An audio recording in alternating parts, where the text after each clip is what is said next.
उत्तराखंड के घने जंगलों में बादलों से ढके पहाड़ों के बीच एक ऐसा हॉस्पिटल खंडहर बना खड़ा था जिसके बारे में लोग आज भी बात किया करते हैं। इसका नाम था गुप्त हॉस्पिटल।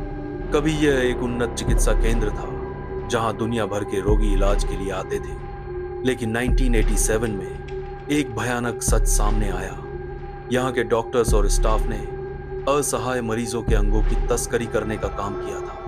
बेहोश मरीजों को ऑपरेशन थिएटर में ले जाया जाता था और उनके जीवित अंग निकालकर काले बाजार में बेच दिए जाते थे।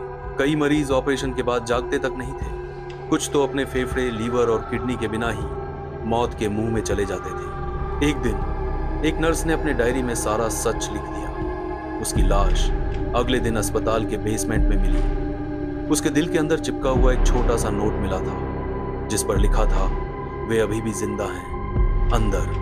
इसके बाद अस्पताल बंद हो गया। पुलिस ने कई डॉक्टर्स को गिरफ्तार किया, लेकिन मुख्य डॉन डॉक्टर विक्रम गुप्त गायब हो गया, कभी नहीं मिला। अस्पताल पर ताला जड़ दिया गया, लेकिन उसकी दीवारों में आत्माएं अटक कर रह गई थीं। आवाजें गूंजती रहीं। रात के अंधेरे में ऑपरेशन थिएटर में लाइटें जलती देखी गई। कोई भी गांव वाला उसके पास से गुजरने की हिम्मत नहीं करता था, लेकिन अब 36 साल बाद फिर से लाइटें जल उठी थी। डॉक्टर आर्यन मेहता, जो भारतीय मूल का एनआरआई और न्यूयॉर्क में एक सक्सेसफुल न्यूरोसर्जन था, उसने गुप्त हॉस्पिटल को नीलामी में खरीद लिया। उसने घोषणा की कि वह इसे एक आधुनिक टेक्नोलॉजी से भरपूर सुपर स्पेशलिटी हॉस्पिटल में बदल देगा। लोग हैरान थे। कोई नहीं समझ पा रहा था कि ऐसी भूतिया बदनाम जगह को कोई क्यों खरीदेगा। लेकिन डॉक्टर आर्यन ने कहा, इतिहास को बदला जा सकता है। एक बुरी जगह भी अच्छाई का केंद्र बन सकती है। उसने अपने खुद के पैसे से अस्पताल को फिर से बनवाया। नई labs, ICU, operation theatre, MRI मशीनें, सब कुछ टॉप ऑफ द लाइन। नए स्टाफ को नौकरी पर रखा गया। स्थानीय लोगों को नौकरियां मिली। धीरे धीरे लोगों का डर कम होने लगा, लेकिन कुछ चीजें अजीब थीं। जैसे नए ऑपरेशन थिएटर में अक्सर बिजली चली जाती थी। कभी कभी डॉक्टर्स को लगता कि कोई उनके पीछे खड़ा है, लेकिन मुड़ते ही कोई नहीं होता। नर्सें रात में सुनाई देने वाली रोने की आवाजों के बारे में बात करती थी। और सबसे अजीब बात, अस्पताल के पुराने बेसमेंट का दरवाजा हमेशा बंद रखा जाता था। डॉक्टर आर्यन ने सख्त आदेश दिया था, कोई भी बेसमेंट में न जाए, वहां खतरनाक गैस लीक हो सकती है। लेकिन क्या वाकई ऐसा ही था या कुछ और? आर्यन एक आदर्शवादी डॉक्टर लगता था। ऊंचे विचार और चेहरे पर हमेशा एक अजीब सी मुस्कान। वह अक्सर रात को अस्पताल में रुक जाता, लेबोरेटरी में कुछ रिसर्च करता, लेकिन कोई नहीं जानता था कि वह क्या रिसर्च कर रहा है। इसी हॉस्पिटल में आरती एक नई इंटर्न थी। ये उसकी पहली जॉब थी। एक दिन आरती अपने पिता के इलाज के लिए उन्हें भी हॉस्पिटल लेकर आई। डॉक्टर आर्यन की सिफारिश पर आरती के पिता का इलाज जल्दी ही शुरू कर दिया गया। एक रात आरती ने डॉक्टर आर्यन को बेसमेंट के दरवाजे के पास खड़े देखा। उसके हाथ में एक पुरानी डायरी थी। आरती ने उसे छुप कर देखा। डॉक्टर आर्यन ने डायरी पढ़ी, फिर उसे एक छिपे हुए स्लॉट में डाल दिया जो दीवार में था। फिर वह बेसमेंट के दरवाजे के सामने खड़ा होकर बोला, मैं आ गया हूं पापा, अब तुम्हारा अधूरा काम पूरा होगा। आरती का दिल धड़क उठा। पापा? क्या डॉक्टर आर्यन का कोई रिश्ता उस बंद अस्पताल से था? अस्पताल में धीरे धीरे अजीब घटनाएं होने लगी। एक मरीज को बताया गया कि उसका लीवर खराब है, लेकिन जब उसका ऑपरेशन हुआ तो डॉक्टर्स ने पाया कि उसका लीवर तो पहले से ही गायब था। एक नर्स ने रात में बेसमेंट से आती हुई धड़कन की आवाज सुनी, जैसे कोई दिल टैंक में धड़क रहा हो। एक सीसीटीवी कैमरे में रात 2:15 बजे एक आदमी बेसमेंट के दरवाजे से निकलते दिखाई दिया, जो डॉक्टर आर्यन की शक्ल का था, लेकिन उसकी आंखें पूरी तरह सफेद थीं। आरती ने अपने पिता के रिकॉर्ड्स छुपकर चेक किए। उसे पता चला कि उसके पिता को कोई गंभीर बीमारी नहीं थी, फिर भी उन्हें एक बड़े ऑपरेशन के लिए तैयार किया जा रहा था, हार्ट ट्रांसप्लांट। लेकिन दानदाता कौन था? कोई दानदाता नहीं था। आरती ने अस्पताल के आर्काइव में जाकर पुराने रिकॉर्ड्स खंगाले। तब उसे पता चला डॉक्टर आर्यन मेहता का असली नाम विक्रम गुप्त था। वही डॉक्टर जो 1987 में गायब हो गया था। लेकिन यह कैसे संभव था? वह तो 60 के दशक में पैदा हुआ था और डॉक्टर आर्यन तो सिर्फ 38 साल का था। जब आरती ने कंप्यूटर में एक फाइल देखी तो बुरी तरह चौंक गई। प्रोजेक्ट रीजनरेशन, मानव शरीर को जवान रखने की तकनीक, अंगों के साथ समय का स्थानांतरण। और फिर एक तस्वीर, एक ही चेहरे के 3 अलग अलग उम्र के फोटो, एक 1985 में, एक 2005 में, एक 2023 में।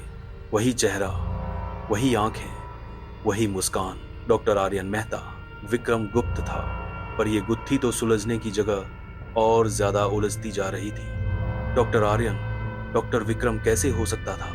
आरती ने इस अजीब पहेली को सुलझाने का एक उपाय सोचा। उसने बेसमेंट के दरवाजे के पास एक हिडन कैमरा लगा दिया। रात को आरती ने अपनी स्क्रीन पर कैमरा में वीडियो फुटेज देखा जिसमें डॉक्टर आर्यन बेसमेंट में उतर रहा था। कैमरे की वीडियो में साफ नजर आ रहा था एक विशाल लैब, टैंक में तैरते हुए मानव अंग, दिल, दिमाग, आंखें, सभी जिंदा, और बीच में परखनली जैसी एक बड़ी कांच की ट्यूब जिसमें एक शरीर तैर रहा है। वह शरीर डॉक्टर आर्यन का था जिसमें नए अंग डाले जा रहे थे। एक वॉइस रिकॉर्डिंग चल रही थी।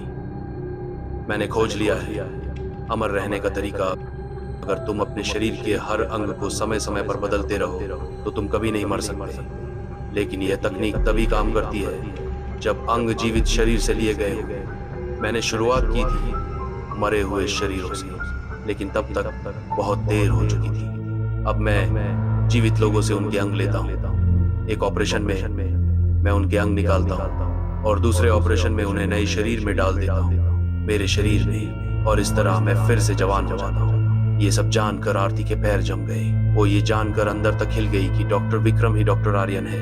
वह अपने ऑर्गन्स को नए ऑर्गन्स के साथ बदलकर अभी तक जवान रहे। डॉक्टर आर्यन ने गुप्त हॉस्पिटल को भी इसीलिए खरीदा था क्योंकि यहाँ का वातावरण उसके जैविक टैंक्स के लिए आदर्श था और वह अपने अंगों को बदलता रहा था हर 15 साल में। लेकिन अब उसे एक पूरा नया शरीर चाहिए था क्योंकि उसका वर्तमान शरीर फेल हो रहा था और इसके लिए उसने आरती के पिता के शरीर को चुना था। ऑपरेशन अगले दिन था। आरती ने पुलिस को फोन किया लेकिन लाइन कट गई। वह भागकर बेसमेंट में गई। उसने देखा उसके पिता को बेहोश करके ट्यूब में रखा गया था। डॉक्टर आर्यन ने अपने शरीर को बाहर निकाला और एक नई तकनीक शुरू की, सोल ट्रांसफर, जिसमें उसकी आत्मा एक नए शरीर में स्थानांतरित होगी। आरती ने अलार्म बजा दिया लेकिन तब तक बहुत देर हो चुकी थी। लाइटें बंद हो गईं, अलार्म रुक गया, बेसमेंट के दरवाजे अपने आप बंद हो गए। डॉक्टर आर्यन ने आरती को देखा। उसकी आंखें अब पूरी तरह सफेद थी। तुम्हारे पिता का शरीर अच्छा है लेकिन तुम्हारा शरीर और भी बेहतर रहेगा। तुम्हारी उम्र, तुम्हारा डीएनए परफेक्ट। आरती भागी लेकिन अस्पताल के सभी दरवाजे बंद थे। वह लिफ्ट में फंस गई। लिफ्ट के आईने में उसे अपना प्रतिबिंब दिखा लेकिन वह उसका नहीं था। वह तो डॉक्टर आर्यन का चेहरा था। एक भयानक आवाज सुनाई दी, तुम अब मेरे अंदर हो। तुम्हारी आत्मा मेरे शरीर में आ चुकी है और मैं तुम्हारे शरीर में जीवित रहूंगा। लिफ्ट खुली। बाहर डॉक्टर आर्यन खड़ा था लेकिन अब उसका चेहरा आरती जैसा था। वह मुस्कुराया, अब मैं आरती मेहता हूं और यह अस्पताल मेरा घर है। अगले दिन अस्पताल फिर से खुल गया। नए बोर्ड पर लिखा था, गुप्त हॉस्पिटल, जहां जीवन नया जन्म लेता है। लोग आते रहे, डॉक्टर्स काम करते रहे, लेकिन रात के अंधेरे में बेसमेंट के टैंक में एक नई आवाज गूंजती है, मैं अभी भी जीवित हूं अंदर। और ऑपरेशन थिएटर के कैमरे में एक छाया दिखती है एक लड़की की जो लिफ्ट में फंसी हुई है। वह चिल्लाती है लेकिन कोई नहीं सुनता क्योंकि अब वह शरीर के अंदर है और वह शरीर डॉक्टर आर्यन का नहीं बल्कि आरती का है। 1 साल बाद एक नया डॉक्टर अस्पताल में आता है। उसका नाम है डॉक्टर आर्यन मेहता। वह पहले वाले आर्यन मेहता से बहुत ज्यादा जवान दिखाई दे रहा है लेकिन उसकी आंखों में भी वही अजीब सी मुस्कान है। उसके साथ एक नई इंटर्न भी है, एक लड़की जिसका नाम आरती है। वह उसे बेसमेंट के दरवाजे के पास ले जाता है और धीरे से कहता है, कभी कभी जीवन बचाने के लिए किसी की मौत जरूरी होती है। और फिर वह दरवाजा खोलता है। अंदर से धड़कन की आवाज आती है, क्या आपको लगता है कि आत्मा शरीर बदल सकती है या शायद वह नए जवान अंगों के साथ जीवित रह सकती है? गुप्त हॉस्पिटल अब फिर से खुल चुका है। क्या आप वहां इलाज कराने जाएंगे? दोस्तों, उम्मीद है ये कहानी आपको पसंद आई होगी। ऐसी कहानियां आपके सामने लाने के लिए हमारी टीम को काफ़ी मेहनत करनी होती है, इसलिए आपसे दिल से गुजारिश है कि चैनल को सब्सक्राइब ज़रूर करें। आपके सपोर्ट के बिना कहीं ये कहानियां कब्रिस्तान में ही दफन हो कर न रह जाएं। मिलते हैं एक और कहानी में जो कब्र फाड़ कर बाहर आने के लिए मचल रही है। बने रहिए भूतिया टॉकीज के साथ।